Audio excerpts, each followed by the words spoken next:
So ngayon nagbabalik kami sa another mukbang vlog episode. By the way, ako si Jam.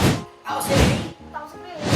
At ayan, ngayon naman guys, kung last time nagmukbang kami ng Jollibee Chicken or Uncle John's Chicken, ngayon naman bumili kami ng different kind of street food dahil amin i-try ngayon, okay? Meron ako ditong tokneneng, kwek-kwek. Ano meron tayo dyan, Chris? Fishball, French naman, kikiam at pepino. How about yung ating sauce? Meron tayong suka with pipino and sweet sauce. Ayan, so talagang pinaghandaan namin to. And by the way guys, gusto ko lang sabihin sa inyo na thank you pala sa last time na mga nanood and nag-like, subscribe sa amin.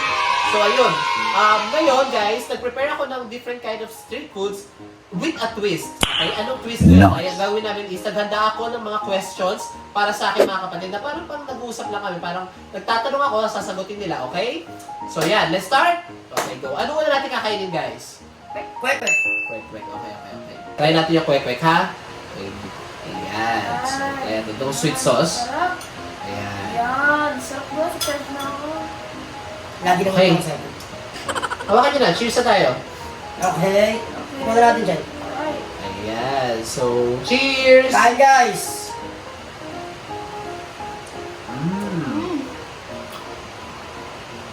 Okay.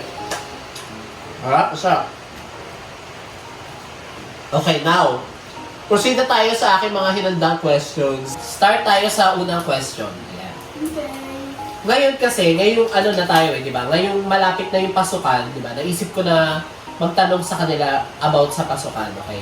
Okay, first, kay Ray tayo mag-question first. Sa'yo, Ray, ano yung ina-expect mo sa parating na pasukan? Ano yung gusto mong iset na goal sa parating na pasukan? Since grade 10 na ako guys, next pasukan, ina-expect ko mas magiging mahirap yung susunod na grade and ang goal ko next grade 10 ko is lalong pag-hirap na pag-aaral ko. Babawi. Lalo gusto kong makikita ng stage. By the way, guys, si Ray pala is consistent with honors siya. Okay, how about you, Chris? Okay, question is, ano yung na-expect mo sa parating na pasukan? Ano yung gusto mong maging goal sa parating na pasukan? Ano yung gusto mong mangyari sa magiging school year mo? This coming school year. Gusto ko sana tumaas yung grades ko. Mag-improve ako kasi last time, I didn't do that. Para matawa naman ang aking nanay. Okay, well, tama naman siya, di ba? Lahat naman tayo gusto mag-improve sa lahat ng bagay. And always remember that there's always room for improvements. Okay? So, next question. Ano ang dream mo paglaki? Ray. Ako, hindi pa ako sigurado sa dream ko. Pero, sige yung dream. Pangarap ko talaga yun, since bata pa lang. Ikaw, Chris. Ang goal ko naman siguro ay Anong dream mo paglaki? Ano gusto mo? gusto ko maging Tayo, police guys. at mag-aaral ng criminology. Oh, gusto niya maging police. Mhm. Okay, kain muna tayo. Medyo nakakalimutan natin na mukbang to. Hindi to Q&A. Ayan. Ikaw. Okay. O sige, hiya muna natin kumain ng ating mga mumunting kapatid. Kain guys. Sarap ba? Ayan. Okay. Kain muna tayo. Try natin tong fried siomay. Okay, try natin si fried siomay. Wow guys, medyo malaki guys ha. So ko. Wow, ganyan. Ano from nila guys, sabi na namin. Ang harap. Gusto ko nga. Sarap ng siomay. Okay. Malaki siya mo yung nabila namin guys. Sa nabila namin. Wala kayo.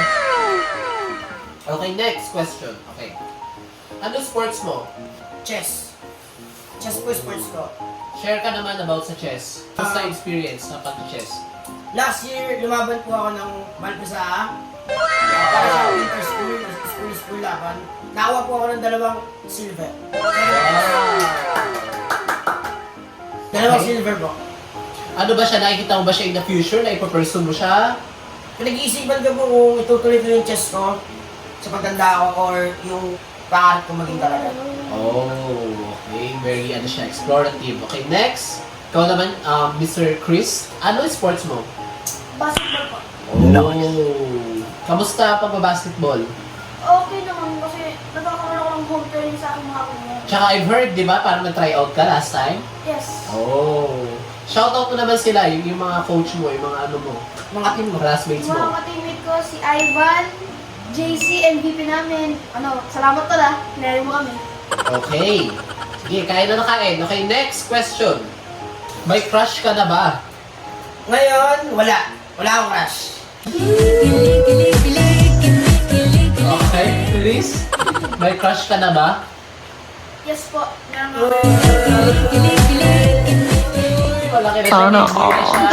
Shoutout mo naman sa Alam niyo guys, guys. crush is normal. Okay, normal yan sa lahat. Lahat yung pinagdaanan natin. Sinong tao walang crush?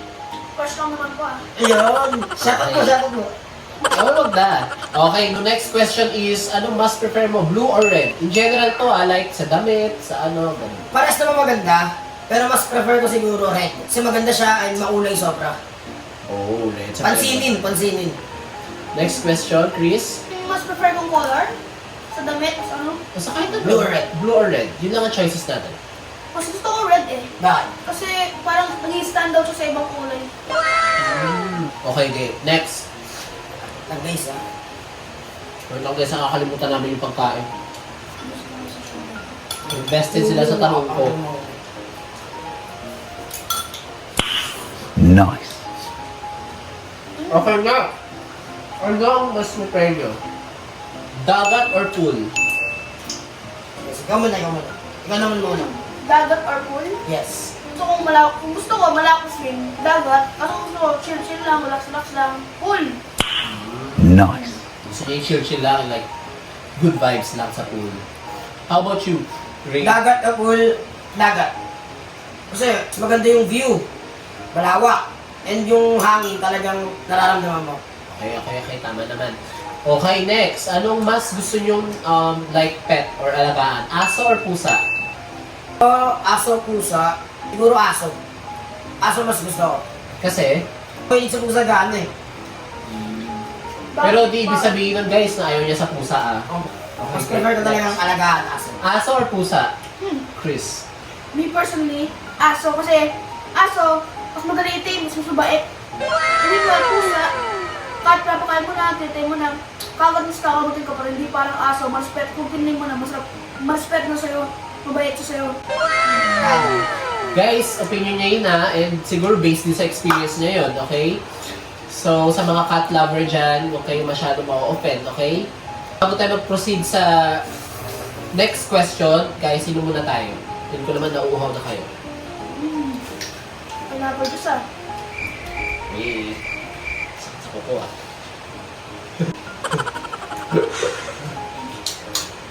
Oh, wala ko nyo. Wow! Wow. Baka naman, meron konti pineapple juice. Chris? Wala mo to. Kumain natin guys ah. Kumain natin.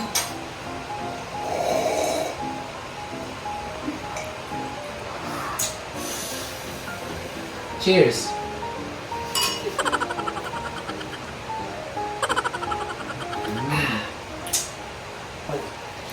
Okay, ready na kayo sa ating last question? Ready na ba kayo? Ready na ba kayo? Food trip ka muna dyan.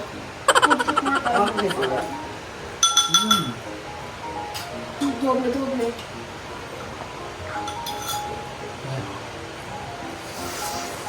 Fruit yum. May naman suka. Okay. Next question. Next and final question. Kung bibigyan kayo ng chance na magkaroon ng superpowers, ano yun at bakit? Ikaw, Ray. Siguro kung bibigyan po ako ng powers, ano yan at bakit? Kaya magbalik ng oras. Bakit? Wow. Para yung mga mali ko na pwede pang mabago ko. Wow. And pwede kong mabalikan yung mga oras na masarap ulit-ulitin. Wow. Balik. Nakakayak naman yan. Ikaw, Chris, kung bibigyan ka ng chance na magkaroon ng superpowers, ano yun at bakit? Pumunta ko na dyan. To be able to read minds. Oh. Ano bakit? Bakit? Mali mo, someone is going through something. You're like your best friend. Tapos di mo alam kung paano. Tapos para ma-handle mo, tapos matulungan mo siya. Para matulungan mo siya. So you can help him. Go through what he's going through.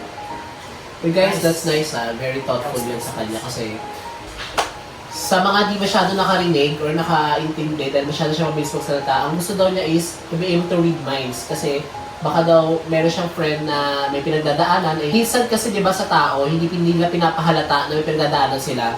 Na mabigat na pala yun. And gusto niyang powers is makita yung naiisip ng tao para at least kahit pa paano may magawa siya, di ba? Para ma-ease yung pain or yung bigat na dinadala niya. So guys, ano masasabi niyo sa ating last vlog? Yung ano natin, last time na nag-vlog tayo, 6 experience na yon. Kamusta naman? As a first time mukbanger. Sa una, kinakabahan. Pero habang tumatagal, ayun, sumasaya. And yung mga nakapanood namin, nagagawa namin. Di man ganun ka-perfect, pero at least naituwid namin. Yung first vlog namin. Ikaw, guys.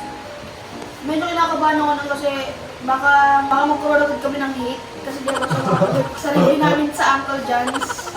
Ano yun lang naman. Okay lang naman yun.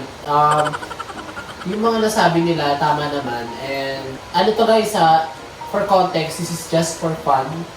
And para na rin maging ano kami, para magbigay sa inyo ng entertainment kahit pa paano, ganyan. Ayun, tinatry namin yung best namin kahit hindi kami super perfect na vlogger, hindi kami yung may mga magagandang quality ng camera, ganyan. Basta dito lang kami, nagpapakatotoo, very authentic, okay?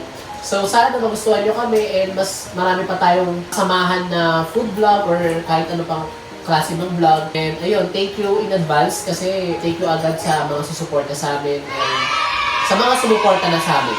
Okay? Hindi man kayo gano'ng kadami but I really hope na lumaki pa tayo. Okay? So, ayun. Again, it's a wrap. Ito na nagtatapos ang aming street food mukbang vlog. And yeah, nag-enjoy ako. Nasarap nung video natin. Masarap yung pagkakaluto. And yung mga sagot nyo, very, alam niyo yun, may learnings, may education. Kahit medyo tricky yung question, may matututunan pa rin naman. So yeah, ano ba nasabi nyo guys? Goods. Goods yung pagkain. 10 out of 10. So, kita-kits guys. See you ulit. Bye-bye! Bye!